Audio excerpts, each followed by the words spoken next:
Pandemic and politics have been two of the most dreaded words in the country's national affairs as of recent. At a time when the country is crisis-ridden with almost 200 deaths or more reported on a daily basis, the national politics too has not fared any better, with newer twists and turns as the Prime Minister and the President find themselves in the limelight for all the wrong reasons. Good morning, I am Bipashna Tamang and these are the headlines of the hour. The government introduces Ordinance on Citizenship Act. The new ordinance provisions of giving citizenship by descent to offsprings of Nepali nationals who obtain citizenship by birth. Opposition alliance to file a writ petition today at the Supreme Court against the dissolution of the lower house. Collect signatures of majority of the lawmakers. Nepal continues to reel under COVID crisis with 193 deaths and over 7,500 new cases yesterday. And Lille lift the French Ligue 1 title after a gap of 10 years. Edge passed Aussie 2-1 on their way to their fourth Ligue 1 crown. The government has introduced an ordinance related to the Citizenship Act, which is still under consideration at the Parliament. President Bidya Devi Bhandari issued an ordinance of Nepal's Citizenship First Amendment yesterday at the recommendation of the government. The new ordinance has the provision of providing citizenship by descent to offsprings of Nepali nationals who obtained citizenship by birth right. The State Affairs and Good Governance Committee under the House of Representatives had unanimously endorsed and later tabled the bill at the full meeting of the House some 11 months back. The committee had finalized the bill with the provision to provide naturalized citizenship to foreign women after 7 years of marriage to Nepali men.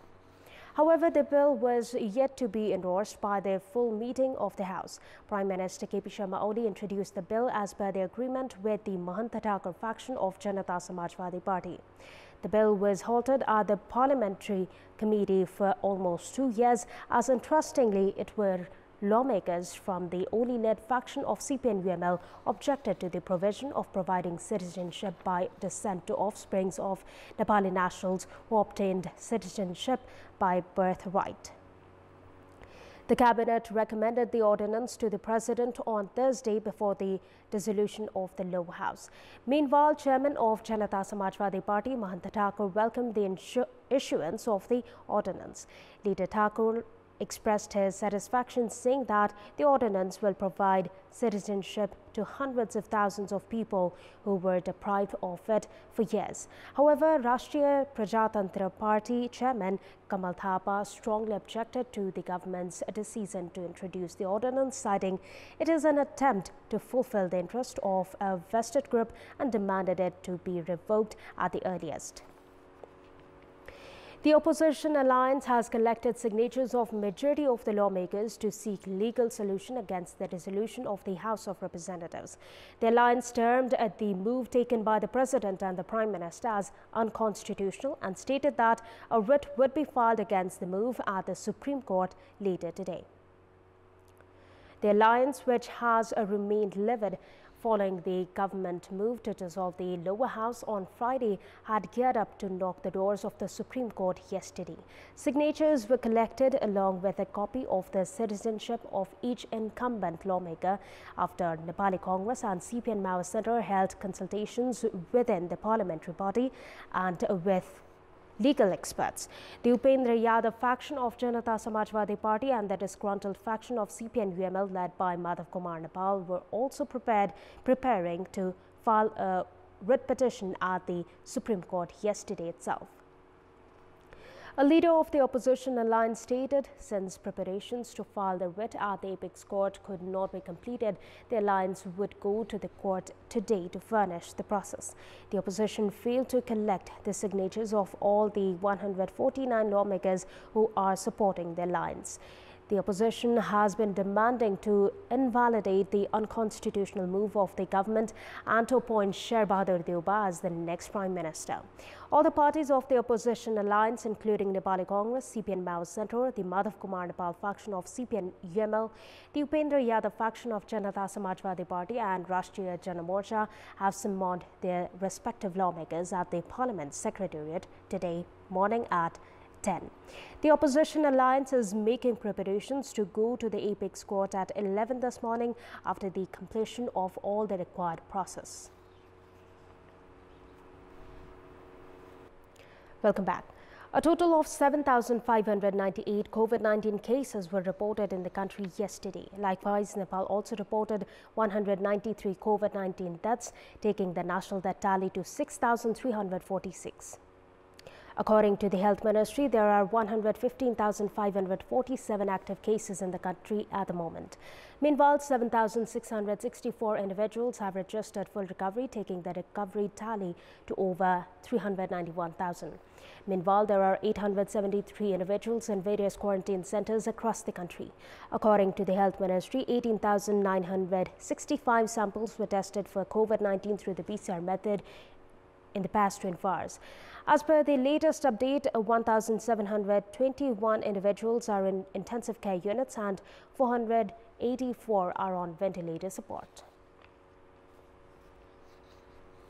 The stock market index NEPSI has once again hit an all-time high yesterday despite the political instability in the country and the ongoing coronavirus pandemic.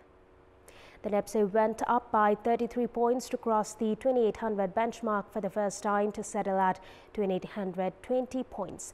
All the 10 sectors other than the microfinance, non-life and hotel groups contributed to the overall increase in the NEPSI.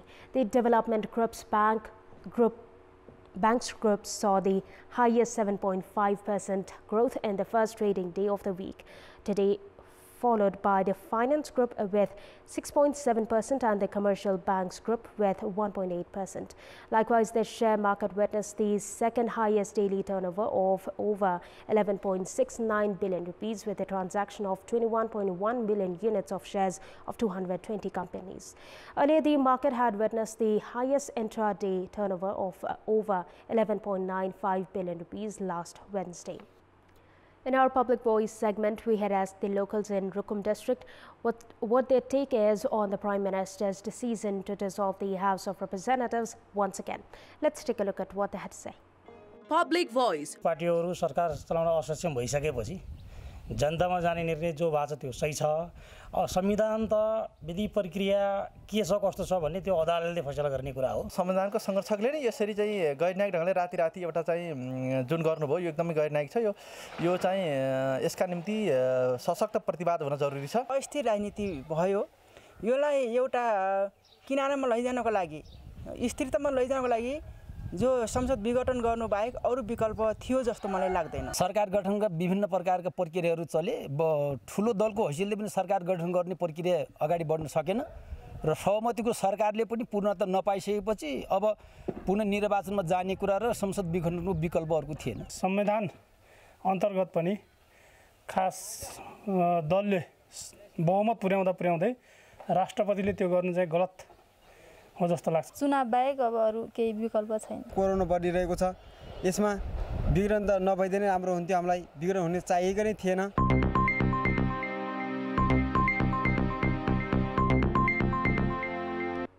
Time now for our segment Public Pulse, where text us with your opinion. Public Pulse.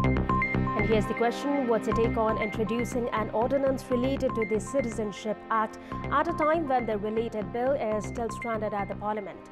The options: option A, political bargaining; option B, veto solution; and option C, obligation after dissolution. The voting is on. Type NAWS, select your option A, B or C and send it to 34001 to share your opinion with us. And that's all for the moment. Thank you for watching. Have a good day.